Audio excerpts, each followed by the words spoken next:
அனைவருக்கும் வணக்கம். நாம் திருமூலநாயனார் பாடியருளிய திருமந்திரத்திலே 7ஆம் தந்திரத்திலே அமைந்த ஞான பாடல்களை பார்த்துக் கொண்டிருக்கிறோம். இன்றைய பதிவிலேயும் நல்ல பல கருத்துக்களை திருமூலர் சொல்ல நாம் கேட்டு மகிழ இருக்கிறோம்.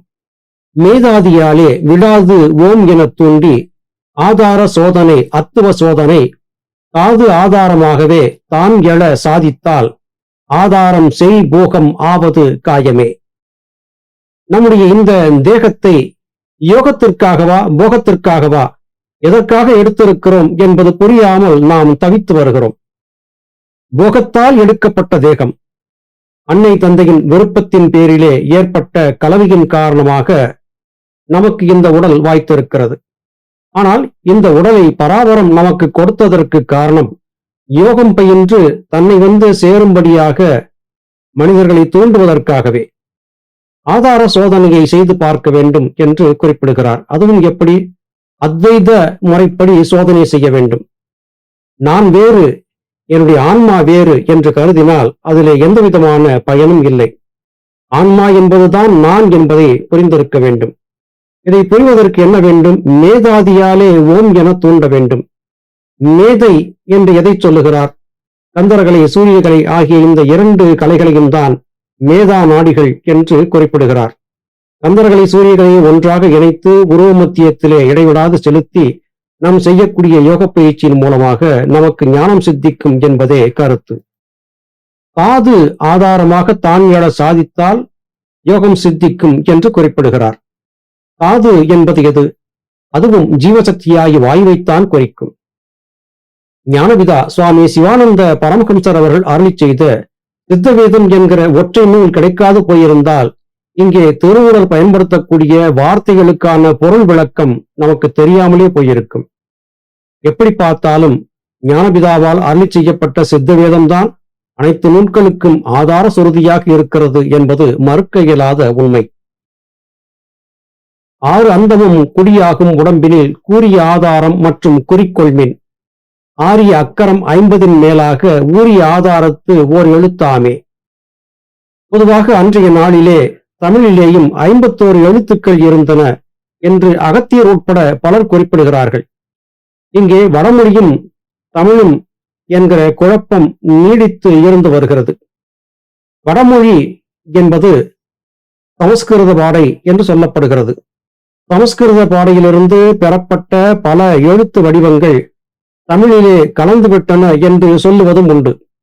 இதை சற்று வேறு விதமாக நாம் சிந்திக்க வேண்டியிருக்கிறது. சமஸ்கிருதத்திலே பயன்படக்கூடிய பல எழுத்து வடிவங்கள் உச்சரிப்புகள் தமிழிலே இருந்து சமஸ்கிருதத்திற்கு சென்றிருக்க கூடும் என்று நம்புவதற்கு இடம் இருக்கிறது. காரணம், அகத்தியர் போன்ற மகா ஞானிகள் சமஸ்கிருதத்தையும் அறிந்திருந்தார்கள், தமிழையும் அறிந்திருந்தார்கள். எனவே சமஸ்கிருதத்திலே இருக்கக்கூடிய எழுத்துக்களுக்கு ஈடாக சில எழுத்துக்களை தமிழிலே அவர்கள் உருவாக்கி இருக்கக்கூடும். உச்சரிப்புகளையும் அதை போலவே உருவாக்கி இருக்கக்கூடும். அல்லது தமிழிலே இருந்த எழுத்துக்கள் சமஸ்கிருதத்திலும் இடம்பெற்றிருக்கக்கூடும். எது எப்படியாக இருந்தாலும் 51 அட்சரங்கள் ஆரம்பத்திலே தமிழிலே இருந்தன என்பதை ஏற்றுக்கொள்ள நியாயம் இருக்கிறது. 6 அந்தமும் குடியாகும் உடம்பினில் 6ம் அந்தமாக வேண்டும். 6 ஆதாரங்களும். இந்த 6 ஆதாரங்களும் எப்படி இயங்குகின்றன?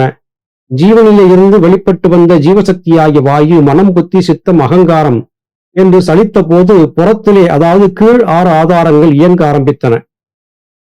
இந்த கீழ் 6 ஆதாரங்கள் என்பவை ஜீவசக்தியாகிய வாயு முதுகுத்தண்டிலே 6 இடங்களிலே அழுந்தியும் சுழன்றும் உடல் முழுவதற்கும் தேவையாக இருக்கக்கூடிய ஆற்றலை பரப்புவதற்காக உருவாக்கிய சுழற்சி மையங்கள்.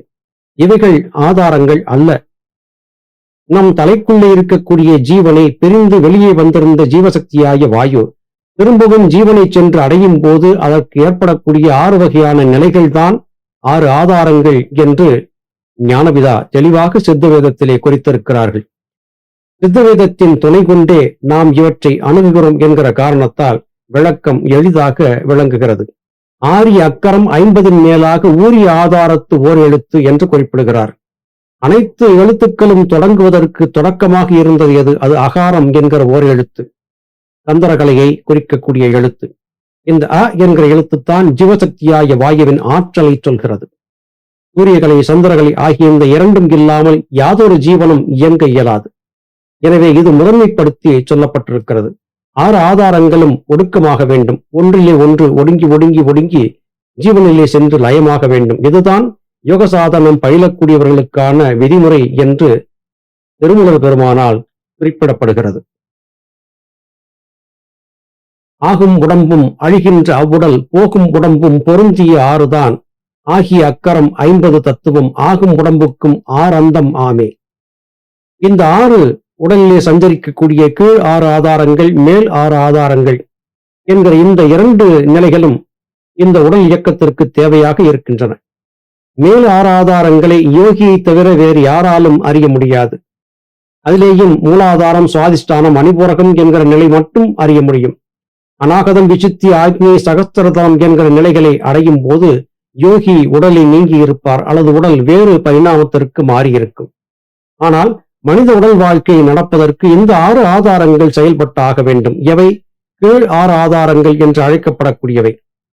உடல் முழுவதும் எந்தவிதமான இயக்கமும் இல்லாமல் சமாதி என்கிற நிலைக்கு செல்லும் போது கீழ் 6 ஆதாரங்கள் என்று சொல்லப்பட்டவை எல்லாம் மயங்குகின்றன, அதாவது மறைந்து விடுகின்றன. இதைத்தான் இங்கே 6 அந்தரங்களுடைய அந்தம் என்று குறிப்பிடுகிறார். 6 அந்தம் என்று குறிப்பிடுகிறார். ஆகும் உடம்பும் அழிகின்ற அவ்வுடல். இந்த உடல் அழியக்கூடிய இந்த காணக்கூடிய உடல் இருக்கிறதே, இந்த உடல் இயக்குவதற்கு பயன்படக்கூடிய இந்த 6 அந்தரங்களும் 6 ஆதாரங்களும் அடங்க வேண்டும் என்று குறிப்பிடுகிறார். அதுதான் சமாதி என்கிற நிலையை குறிக்கிறது. போகும் உடம்பும் பொருந்திய 6 தான். இந்த உடம்பு விட்டு போகும்போது உள்ளுக்குள்ளே பொருந்தி நிற்கக்கூடிய 6 ஆதாரங்கள், தலைக்குள்ளே இருக்கக்கூடிய 6 ஆதாரங்கள். இவை மனத்திலே 3ம் ஜீவனிலே 3மாக சஞ்சரிக்கக்கூடியவை. இதை பற்றி நாம் ஏற்கனவே ஞானபிதாவின் சித்த வேதத்திலே தெளிவாக சொல்லி இருக்கிறோம். முழுமையாக இதை பற்றி அறிந்து கொள்ள ஞானபிதா அருளி செய்த சித்த வேதத்தை வாசித்து பார்த்தால் உங்களுக்கு முழு விளக்கமும் கிடைத்துவிடும். ஆயும் மலரின் அணிமலர் மேலது ஆய இதழும் 16ம் அங்குள தூய அறிவு சிவானந்தம் ஆகிப் போய் மேய அறிவாய் விளைந்ததுதானே. சிவ ஆனந்தம். சிவம் என்பது சிவன், ஆனந்தம் என்பது சிவனை சென்று கலந்திருக்கக்கூடிய ஆனந்தம். இந்த சிவானந்தத்தை அடைவதற்காகத்தான் நாம் யோக பயிற்சிகளை தொடர்ந்து செய்து வருகிறோம். இங்கே ஆயும் மலரின் அணிமலர் மேலது ஆய இதழ் 16 என்று குறிப்பிடுகிறார். இதை பொதுவாக சொல்லும் போது எப்படி சொல்வார்கள் என்றால், மூலாதாரம் என்பது 2 இதழ் கொண்டிருக்கும், 3 இதழ் கொண்டிருக்கும் என்றெல்லாம் பொதுவாக விரித்து சொல்வார்கள். இதன் பொருள் உண்மை எது என்று கேட்டால், உள்ளிலே இருக்கக்கூடிய ஜீவஜோதி என்கிற நெருப்பு மிக மிக சின்னஞ்சிறியதாக ஓரிதழ் மாத்திரம் கொண்ட ஒரு விளக்கின் சுடரை போல இருக்கிறது. அது தொடர்ந்து நாம் வாசி கொண்டு ஊதும் போது கனன்று எழுந்து பெரிதாக ஜுவாலை விடுகிறது. இந்த ஜுவாலை என்பது சாதாரண தீபாக்கினிக்கும் காட்டாக்கினிக்கும் இருக்கக்கூடிய வித்தியாசத்தை குறிப்பிடுகிறது. தீபம் கொழுந்து விட்டு எரியும் போது தீபத்தின் நாக்கு பலவிதமாக எழும். எப்படி எடுத்த எடுப்பிலேயே காற்று நெருப்பு என்பது எழுந்து விடாது. முதலில் தீபஜோதி, அதன் பிறகு மெல்ல மெல்ல வளர்ந்து நெருப்பின் ஜுவாலைகள் அதிகரிக்க ஆரம்பிக்கும். பெரிதாக குழப்பிக்கொள்ளாமல் இப்படி இதை நீங்கள் புரிந்து கொள்ளலாம். அதாவது நாம் உள்ளிலே இருக்கக்கூடிய ஜீவன் என்கிற நெருப்பு ஊதி ஊதி கிளர்த்தி அதை பெரிதாக்கி எடுக்கும் போது அதன் பிரகாசம் ஜுவாலை விட்டு மெல்ல மெல்ல அதிகரிக்கும். இது சாதாரண நெருப்பு பெருநெருப்பாக எரியும் போது ஏற்படக்கூடிய தீப நாக்குகள், தீபச் சுடர்களை தாமரையின் இதழ்களோடு ஒப்பிட்டு சொல்லுவதாக புரிந்து கொள்ள வேண்டும். அதாவது நெருப்பு அதிகமாக எரியும் போது ஜுவாலை அதிகமாக எழும் என்பதை குறிப்பதற்காகவே இப்படிப்பட்ட எண்ணிக்கைகள் சொல்லப்பட்டிருக்கின்றன. இதை வைத்து எண்ணிக்கை உள்ள மலர்கள் இருக்கின்றன என்று வரைபடங்களை வரைந்து வைத்து அதற்கு பூசணிகள் செய்யக்கூடிய நிலைகளும் இருக்கிறது. அது தவிர்க்கப்பட வேண்டியது என்பது திருமூலர் பெருமானுடைய கருத்தாக இருக்கிறது. லிங்கம் ஆவது யாரும் அறியார். லிங்கம் அது ஆவது என் திசை எல்லாம். லிங்கம் அது ஆவது என் கலையும். லிங்கம் அது ஆக எடுத்தது உலகே. லிங்கம் என்பது ஒரு வித்தியாசமான வடிவம். இது சிவனை குறிக்கக்கூடிய ஒரு வடிவம். இது வழிபாட்டுக்குரியது என்று மட்டுமே பொதுவாக எல்லோரும் கருதி இருக்கிறோம். ஆனால் இங்கே திருமூலர் உள்ளிட்ட சித்தர் பெருமக்கள் சொல்லுவது இந்த லிங்கம் என்பது ஒரு பொதுவான குறிப்பு, அது ஆன்மாவை குறிக்கிறது என்று புரிந்து கொள்ள வேண்டியிருக்கிறது. எனவேதான் லிங்கத்தை ஆத்மலிங்கம், சுயம் ஜோதி லிங்கம் என்றெல்லாம் குறிப்பிடுகிறார்கள். லிங்கத்தின் வடிவம் என்பது மேற்பக்கம் விரிந்தும் கீழே அகன்றும் இருக்கக்கூடிய வாயு உபஸ்தம் ஆகிய இரண்டு இணைந்த தோற்றமாக இருக்கிறது. வாயு என்று சொல்லப்படுவது ஆவடை, அது சக்தியின் யோனியை குறிக்கிறது. லிங்கம் என்பது மேலே இருக்கக்கூடிய உபஸ்தம், அது சிவத்தின் யோனியை குறிக்கிறது. சிவசக்தி யோனிகளின் சேர்க்கை என்றும் கூட விளக்கம் சொல்லப்படுவது உண்டு. ஆனால் இந்த லிங்கத்தின் உண்மை தத்துவத்தை யாரும் புரிந்திருக்கவில்லை. உண்மையிலேயே லிங்கத்தின் தத்துவம் என்பது நாம் அகல் விளக்குகளை ஏற்றி வைக்கும் போது எரியக்கூடிய தீபத்தின் சுடரை ஒத்திருக்கிறது. அந்த தீபச் சுடர் எப்படித்தான் திரியை நீங்கள் பக்கவாட்டில் மாற்றி வைத்தாலும் தீபத்தின் சுடர் நெருப்பு என்பது மேல் நோக்கித்தான் இருக்கும். எனவே நமக்குள்ளே இருக்கக்கூடிய ஜீவஜோதி என்பது சுடராக, நெருப்பாக, லிங்க வடிவாக இருக்கிறது என்று குறிப்பிடுகிறார்கள். இந்த சுடரைத்தான் இங்கே லிங்கம் என்று சித்தர்கள் குறிக்கிறார்கள். அதை விடுத்து கல்லாலும் மண்ணாலும் செம்பாலும் உலோகத்தாலும் செய்யப்பட்ட ஒரு வடிவத்தை லிங்கம் என்று கருதி இருப்பது தவறு. ஒரு விடயத்தை பிரியப்படுத்துவதற்காக வரைபடங்களை வரைந்து காண்பித்தால் வரைபடங்களை உண்மை என்று நம்பிக்கொண்டு அதிலே காட்டப்பட்ட விளக்கத்தை மறந்து விடுவது தவறான போக்காகிவிடும். எனவே லிங்கம் என்று சொல்லப்படுவது 64 கலைகளையும் உங்களுக்கு தரக்கூடிய ஆற்றல் கொண்டது. அந்த ஆற்றல் எங்கிருந்து வருகிறது? ஜீவனிலிருந்து வருகிறது. ஜீவன் பராபரத்தின் அம்சமாக இருக்கிறது. இதை கொண்டே இந்த உலகம் என்பது முழுவதும் படைக்கப்பட்டிருக்கிறது.